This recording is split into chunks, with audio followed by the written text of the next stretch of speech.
வணக்கம், என் பெயர் பட்டு. என்னோட வெப்சைட்டோட பெயர் freefincal.com. மார்க்கெட் எல்லாருக்குமே தெரியும். மார்ச் 23, 2020 ஆல்மோஸ்ட் 94-95% ஏறி இப்போது பட்ஜெட் டேலேருந்து கொஞ்சம் கொஞ்சமாக அந்த ஏற்றம் குறைஞ்சிட்டு வருது. ஸோ இந்த மார்க்கெட்டுடைய மொமெண்டம் இறங்கியிருக்கு. இந்த மொமெண்டம் இறங்கினதை பார்க்குறதுக்கு rolling returns, 1 year rolling returns chart பார்த்தீங்கன்னா, இந்த yellow colour 1 year rolling returns, pink Sensex, price, dividends வேண்டாம், இப்போது ஜெரும் ப்ரைஸ் டேட்டா மட்டும். ஸோ இதில் பார்த்தீங்கன்னா இந்த கிராஷ் இப்படி இறங்கிச்சு. கிராஷ்க்கு அப்புறம் கடன்னு ஏறி, அப்புறம் நல்லா ஸ்டீப்பாக ஏறி, அதுக்கப்புறம் பட்ஜெட் February 1 2021 கொஞ்சம் கொஞ்சமாக தடுமாற ஆரம்பிச்சிருக்கு. மார்க்கெட் மட்டும், சென்செக்ஸ் ப்ரைஸ் மட்டும் பார்த்தீங்கன்னா கொஞ்சம் கொஞ்சமாக அப்படி கீழே குறைஞ்சிருக்கு.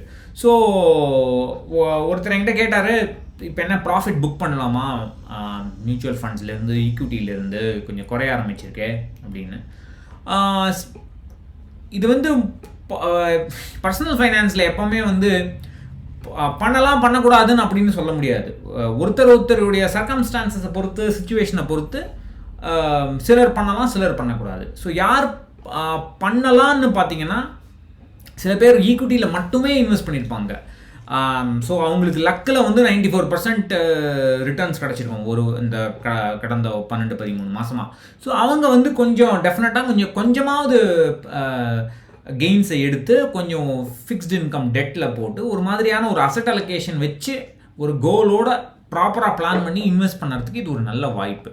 சில பேர் அடுத்த 3 வருஷம், அடுத்த 5 வருஷத்துக்கெல்லாம் இன்வெஸ்ட் பண்ணியிருப்பாங்க. நிறைய அட்வைசர்ஸ் சொல்லுவாங்க 3 வருஷம் 5 வருஷத்துக்கெல்லாம் ஈக்விட்டியில் இன்வெஸ்ட் பண்ணலான்னு. அந்த மாதிரி பண்ணவங்களுக்கு அப்பா லக் அடிச்சதுரான்னு கம்ப்ளீட்டாக வெளியே வந்துடுறது நல்லது. இனிமே உங்களுக்கு 5 வருஷத்தில் பைசா வேணும்னா டெஃபினட்டாக நீங்கள் ஈக்விட்டியில் நிறைய போட்டிருக்கீங்கன்னா பைசா, டெஃபினட்டாக அதை எடுத்துருங்க. முக்கால்வாசியாவது எடுக்கிறது பெட்டர். சில பேருக்கு இப்போது ஃபார் எக்ஸாம்பிள் எனக்கே பார்த்தீங்கன்னா, நான் என்னுடைய ரிட்டையர்மெண்ட் போர்ட்ஃபோலியோவில் 60% ஈக்விட்டி டார்கெட் பண்ணியிருக்கேன், 40% ஃபிக்ஸ்டு இன்கம், அதாவது டெட். இப்போது இன்றைக்கி கால்குலேட் பண்ண அசெட் அலோகேஷன் பார்த்தீங்கன்னா 66% ஈக்விட்டி இருக்குது. ஸோ ஒரு 6% எக்ஸ்ட்ரா இருக்குது. ஸோ இந்த 6% நான் ப்ராஃபிட் புக் பண்ணி, அதாவது ரெடீம் பண்ணி டெட்டில் போடலான்னு ஒரு பிளான் வச்சுருக்கேன். அதே மாதிரி என்னுடைய குழந்தையோட போர்ட்ஃபோலியோக்கும் 55% தான் இருக்கணும், ஒரு 59 கிட்ட இருக்கும் ஆல்மோஸ்ட் ஈக்விட்டி. ஸோ அந்த ஒரு 4%, 3-4% எடுக்கலான்ற ஒரு ஐடியாவில் இருக்கேன். அது ரொம்ப முக்கியம் என்னுடைய ரிட்டையர்மெண்ட்டோட. பிகாஸ் அவனுக்கு இன்னும் ஒரு 6 வருஷம் தான் இருக்குது, 6-7 வருஷம் இருக்குது ஸ்கூல் முடிக்கிறதுக்கு. ஸோ அந்த மாதிரி அசெட் அலோகேஷனை பார்த்து ரீபேலன்ஸ் பண்ணுறதுக்கான ஒரு நல்ல ஆப்பர்ச்சுனிட்டி இது. யார் பண்ணக்கூடாது, யார் இப்போது தேவையில்லாமல் தொடக்கூடாதுன்னு பார்த்தீங்கன்னா, சில பேர் என்ன பண்ணுவாங்க, 80% அவங்களுக்கு ஃபிக்ஸ்டு இன்கம் இருக்கும். சில பேருக்கு அந்த 20% தான் ஈக்விட்டி இருக்கும். அவன் இப்போ அந்த 20% ஒரு 25% தான் இன்க்ரீஸ் ஆகிருக்கும். பட் என்ன சொல்லுவாங்க, இப்போ இந்த ப்ராஃபிட் வந்துடுச்சு, குறைச்சி புக் பண்ணிவிட்டு டெட்டில் போடலாம். ஏற்கனவே டெட் அவ்வளோ இருக்குல்ல. ஸோ அப்போ எதுக்கு தேவையில்லாமல் தொடரணும், அவங்கெல்லாம் பண்ணக்கூடாது. ரெண்டாவது, இந்த ரிட்டர்ன்ஸை பார்க்குறது ரொம்ப தப்பான விஷயம். சில பேர் என்ன சொல்லுவாங்க, நான் 10% நான் எதிர்பார்த்தேன், இப்போ 15% இருக்குது, அந்த 5% எடுத்துடலாமான்வாங்க. அந்த 5% அந்த மாதிரி லாஜிக் பார்த்தீங்கன்னா, இப்போ என்னுடைய ரிட்டையர்மெண்ட் போர்ட்ஃபோலியோ இப்போ என்ன ஆல்மோஸ்ட் 13 வருஷம் ஆகுது. மே 2020 2.25% தான் ரிட்டர்ன். அதுக்கப்புறம் செப்டம்பரில் 9% ஆயிடுச்சு, டிசம்பரில் 13%. இன்றைக்கி நான் கால்குலேட் பண்ணும்போது ஆல்மோஸ்ட் 14.8% ஏதோ சம்திங் இருக்குது. ஸோ அந்த மாதிரி ரிட்டர்ன்ஸ் ஃப்ளக்சுவேட் ஆகிட்டே இருக்கும்.